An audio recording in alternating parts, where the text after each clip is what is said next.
Hello everybody and welcome to another Doctor Who review. This time it's another Fourth Doctor story and it's a continuation of the Key to Time season with the second story, The Pirate Planet. As with every classic series story, I have in front of me the television companion, so here's the plot synopsis for this story. The Tracer detects the second segment on the planet Calufrax. The TARDIS makes a bumpy landing, and the Doctor and Romana soon discover they are not on Calufrax at all. They are in fact on Zanuck, a planet that has been hollowed out and fitted with engines so it can transmat through space and materialise around others, such as Calufrax, to plunder their mineral wealth, leaving them as shrunken husks held by gravitational forces in a trophy room. Ostensibly in charge is the captain, whose body has been partially replaced with robotic parts following a near-fatal crash, but he's merely a puppet controlled by his nurse, a projection of Zanuck's original ruler, the aged Queen Xansia. Xansia is using time dams, powered by the forces generated in the trophy room, to keep her body alive until this new, younger form has stabilised. The captain prepares Zanuck to jump again, this time with Earth as its target. The Doctor attempts to thwart his plans, calling on the assistance of the Mentiads, a gestalt of telepaths among Zanuck's indigenous population, to sabotage the engines. The captain rebels against the nurse, but she kills him. The nurse herself is then destroyed by one of the Zanuck natives whom the Doctor, Romana and K9 have befriended. The Doctor realises that the second segment comprises the whole of the planet Calufrax. He contrives to drop the compressed husks from the trophy room into a space-time vortex created by the TARDIS in the centre of Zanuck, and is then able to pick up the converted segment at his leisure. So here we are, the second story of the Key to Time season, and the first one written by Douglas Adams, the famous writer of The Hitchhiker's Guide to the Galaxy. Adams was subsequently become script editor of season 17. And some of the humour that you see there is definitely in this story. However, a lot of high-concept science fiction is also in this story as well. A lot of the gobbledygook that spoke between Romana and the Doctor throughout this is certainly a trademark of Adams. The captain's grand metaphors and gestures that he says, and grand proverbs of exasperation he has, are definitely a very Douglas Adams type thing. And there's a lot to appreciate of this story. We'll go through the characters though first, just to go through everything here. So you got the Doctor, Tom Baker. The characterization of Tom Baker at this point really isn't different between each story. The great thing about this one is that the Doctor has a good conversational piece and confrontation with the captain in the trophy room. And it's that conversation that he has with the captain that stands out for me. The whole discussion about how all the planets have been gravitationally balanced in this trophy room, and the whole appreciate it speech that he does. And that whole argument there is so much the other side to the Fourth Doctor that we rarely see at this part of the era, because it is very silly at times. And it just shows the gravitas and intelligence of the Doctor in here. And that's the standout bit for me in Tom's role in this story, is that conversation with the captain. Speaking of other characters that have grown, Romana seems to have just fitted into the whole role even more. And I think Douglas Adams kind of knows how to write for Romana. And the elements you see of Mary Tam here with her sarcasm, the bit with the jelly babies, where'd you get the jelly babies? I got them from your pocket. All that sort of jokiness and banter between the two of them, rapport, is very embryonic of what Lalla Ward's Romana would do with Tom Baker's Doctor next season. And that relationship is building between the two of them quite warmly by this point, and I actually quite like the way it comes across. Mary Tam doesn't seem as naive this time round. She seems to have learnt a bit. I think she's very comfortable in what she's doing in acting, and I actually like Romana better in this one than I did in the Rebus operation, because I think Romana in the Rebus operation was a bit up herself a bit. She's certainly mellowed now, and I think is a lot funnier, a lot more enjoyable, and I really do appreciate it a bit more about the whole characterization of Romana, and she seems a bit more settled in her skin this one. She knows what she's doing.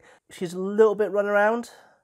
She doesn't have as much independence as she could do, but the banter and the conversation between the two, the Doctor and Romana throughout this, is more warm and generous than it was in the story before. There's a little bit of tension still at the beginning of the story when Romana's trying to read the TARDIS manual and actually thinks that she can dematerialise properly and obviously work the TARDIS better than he can.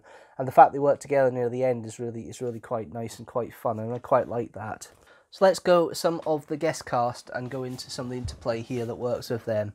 You've got the captain, played by Bruce Purchase. His grandiose metaphors and his exasperation when he gets annoyed. The character's played over the top, but not in a way that makes it feel like it's hammy.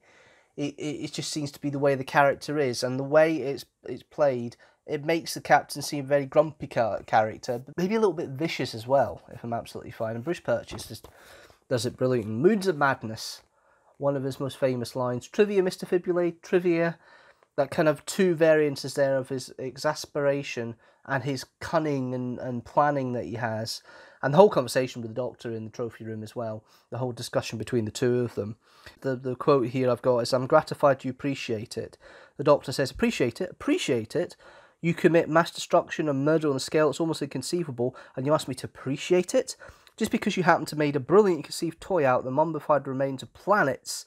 Devil storms, Doctor," the captain says. "It's not a toy." "Then what's it for, though? Huh? What are you doing? What could be possibly worth all this?"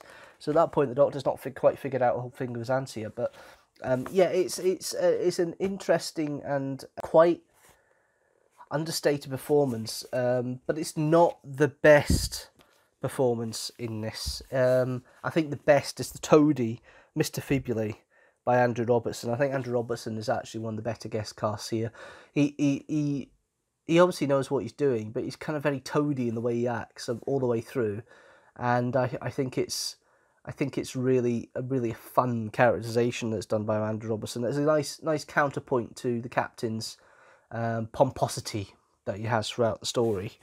You've then got Balaton, who is one of the two of the inhabitants of Zanuck that are there throughout, along with Moolah, played by Primi Townsend. Both of them are okay. They're just standard characters there. Balaton is kind of like an extra bod most of the way through. Mullah's very the same. So them two are kind of, they're just part there as plot devices. They don't really do too much in regards to the story. Prelix, who is becomes one of the Mentiads, by David Sibley, played by David Sibley, is more interesting, and he becomes like this kind of the leader of the Mentiads once he joins them. And then of course you've got the interesting role, which is played so underplayed by Rosalind Lloyd to start with, and that's the nurse, who obviously is Xantia. She's there in the background the first two episodes, and then starts to come into her own around about the end of the third episode and into the fourth. And it's a nice little twist that's there, that she's always there, but you don't know what she's there for until near the end, and I think that's quite a cute way of doing it. And Rosalind Lloyd plays it pretty solid by the time she gets to that stage. Overall, there are lots of things here in this story of a lot of high concepts. I love the fact that there's the kind of misdirection with Xantia, because it's played very covertly in the background for most of it, as I mentioned. The Mentiads are turned out to be seen as baddies at the beginning, but actually they're probably the good guys, and they have a telepathic thing. The whole idea about the fact that they can absorb the telepathic energies from the planets that have been destroyed through Zanuck when it's been transported to different places is interesting. The high science and concept of crushing minerals down and making new golden ages every time they move systems is an interesting and very high concept of Douglas Adams overall in his writing. Some of the characterizations and proverbs and things that are said on camera are quite fun. One of the best jokes in here is the air car joke. It's used twice. The first time the Doctor actually picks up the bag, takes out one of the jelly babies like a grenade pin and throws it on the air car, and then the guard follows it. The second time around they try it again, they get caught, but that it's kind of like the start of the silly jokes that you get in Douglas Adams' time as script editor, and this is kind of one of the seeds of it, and I think it's quite an enjoyable little bit. Bafflegab, my dear, I've never seen such bafflegab in all my lives. When the Doctor comes back to Xantia and says, look, you're not going to be able to put yourself into a new form because you need exponential energy for the time dams, and no matter how many planets you deal with, it's always going to grow, so you're never going to get there. I think that's quite interesting. The way she dies is a bit lame, but hey, there's not much you can really do much about it here. Production wise, there's a little bit of location work. mostly around the mine, the caves in Powys, where they're filming for the caves bits. But there really isn't much location. It is mostly in the studio, and it's quite basic studio stuff as well. There's about 3-4 sets. You've got the Mentiad's hideout, you've got Prelix's house, you've got the main square, and you've got the captain's bridge, and of course the trophy room. So that's really in a couple of corridors. So again, it's limited sets and limited what they can do, and the budget really shows that at the end, because obviously they're trying to get some amazing sort of effect in here with all the planets being put inside Zanuck, and it just looks like a flashy basic effect on the TARDIS monitor. So you need a bit of imagination to understand what they were doing at the end there, because budgetary constraints would to stop that from happening. But it still works. It's still an interesting bit of fun. And overall, I actually think it was not a bad little set of locations and sets. And Pennant Roberts, who's well into the directing Doctor Who stuff, and now his style's there. It's quite a static direction from Pennant, I think, on this one. It's very free camera, full camera based. You don't even get much. You don't get much dynamic movement when you're outside either. Pennant Roberts can be very good with his direction. The Leisure Hive certainly an example of that, but this one's a bit more staid, and it's not as artistic, and it does suffer from time constraints, budget constraints, I think, a bit more than his normal style. So it is a bit of a shame. The music, you have Dudley Simpson, and it's more his synthesized music here. You kind of get the bits where we're outside walking through the moors and up to the mines and everything else is very old fat, is very hark back to early 70s kind of synths that are coming through the organ and things like that, and it's fun enough. I mean, I love the situation with K9 and the Avatron fighting each other in the 4th episode, and K9 coming back like it's trophy with the Avatron later on, which is quite nice. The idea of a mining planet is quite an interesting concept. And then you've got obviously the situation of the story itself and how it's under, and it is very high concept sci-fi, and it for me, the first 2 episodes are too much setup. It doesn't really start to come alive until near the end of the 3rd. But I think with a little bit more budget and a little bit more time, it could quite easily have been a very, very good story overall. But it's not the strongest of the Key to Time season. There are better Key to Time stories. One is one will be coming up, not this year, but next year. There is a better Key to Time story overall. But this is not bad. It's okay, but it's not the greatest of the stories. And for that, I would give it a little bit better than the Rebus operation. I'd give it 3.5 TARDISes out of 5. As I did last time round, here is how the story stacks up with the rest of the Tom Baker stories reviewed so far, and how it looks within the rest of the reviews. The Pirate Planet sits where most of Tom Baker's stories reviewed so far sit. It sits alongside the Leisure Hive, Full Circle, State of Decay, and the Sunmakers. Only Warrior's Gate and the Rebus operation have lower ratings at 3 TARDISes out of 5. And the most popular Doctor Who story of Tom Baker's era is The Horror of Fangrock with 4 TARDISes out of 5. Overall, with the reviews, the lowest 2 stories are still Timelash and Sleep No More with 2.5 TARDIses out of 5, and at the top is still 6 stories with 4.5 TARDIses out of 5, The Happiness Patrol, Inferno, The Day of the Doctor, The Case of Androzani, The Tomb of the Cybermen, and Dalek. That's it for now. Thanks guys for watching. What do you think of the Pirate Planet? Am I being too odd with it? Am I being too harsh in it? Is there more that I missed or not missed? You know, do you agree? Do you disagree? Leave a comment down below as always and tell me what you think.